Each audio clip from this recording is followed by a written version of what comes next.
آپ اور میں جب اسکول پڑھتے تھے، یہ میں اس دور کے بچوں کی بات نہیں کر رہا، یہ کم از کم جو 35-40 سال سے اوپر کی عمر کے ہیں، تو 8 آنے ملتے تھے روز، یا کوئی 1 روپیہ ملتا تھا، تو اس وقت 1 روپیہ بھی بڑا لگتا تھا۔ اور کبھی عید پہ یا کسی موقع پہ یا گھر میں کوئی مہمان آ جائے اور وہ 5 روپے دے جاتے تو لگتا تھا کہ آج تو اخیری ہو گئی ہے۔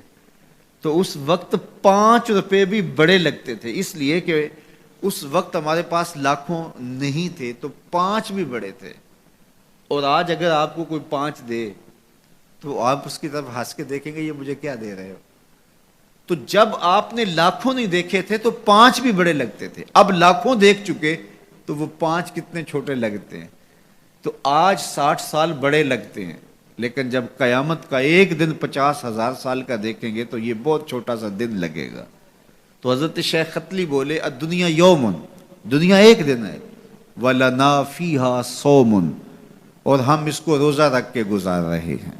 دیکھو جنہوں نے صبح سے لے کر اس وقت تک روزہ رکھا ہے، دن تو ان کا بھی گزر گیا، بیمار بھی ہوں گے آپ میں سے کئی، شوگر کے مریض بھی ہوں گے، مریض کے لیے دن کاٹنا اور روزے سے کاٹنا اور زیادہ مشکل ہو جاتا ہے، لیکن کٹ ہی گیا نا۔ تو جب ہم روزہ افطار کر رہے ہوں گے، ٹھنڈا اور میٹھا مشروب حلق سے نیچے اتر کے رگوں کو تر کر رہا ہوگا، تو ایک عجیب طمانینت ہوگی۔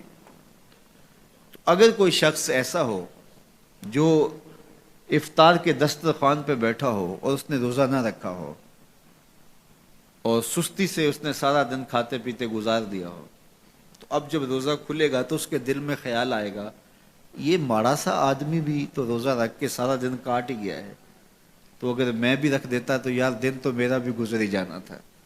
لیکن اس کو وہ رسماً ساتھ تو لے رہا ہوگا، لیکن اگر اس نے روزہ نہیں رکھا تو اس کے لیے اس میں کوئی لذت نہیں ہوگی، اس کے لیے کوئی راحت نہیں ہوگی۔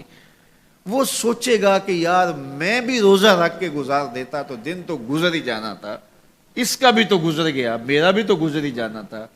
تو جب قیامت کے دن بڑے بڑے بد اعمال کرنے والے، برے اعمال کرنے والے جب سزائیں پا رہے ہوں گے تو وہ دیکھیں گے کہ یار اس فقیر کی زندگی بھی تو گزر ہی گئی تھی، اس شخص کا بھی تو وقت گزر ہی گیا تھا۔ تو حضرت داتا گنج بخش علی اجویری کے شیخ کہتے ہیں الدنیا یومن وَلَنَا فِيهَا صَوْمٌ، دنیا ایک دن کے برابر ہے اور میں روزہ رکھ کے گزار رہا ہوں، اپنی خواہشات کو روکتا ہوں، اپنی آرزوؤں کو روکتا ہوں، گویا ایک روزہ رکھ کے زندگی گزار رہا ہوں۔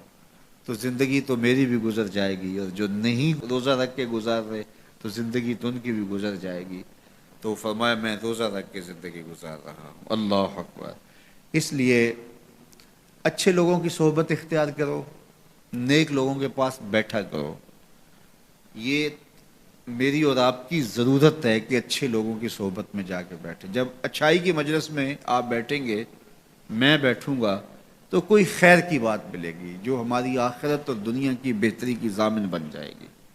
یا جتنی دیر بیٹھے رہیں گے مجلس میں، کم از کم اتنی دیر تو برائیوں سے، گناہوں سے بچے رہیں گے اور دل میں نور اترتا رہے گا۔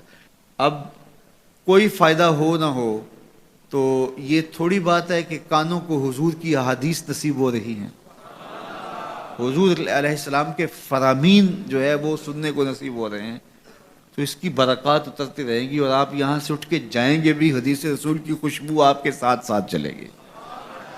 تو اسی طرح برے شخص کے پاس بیٹھنے سے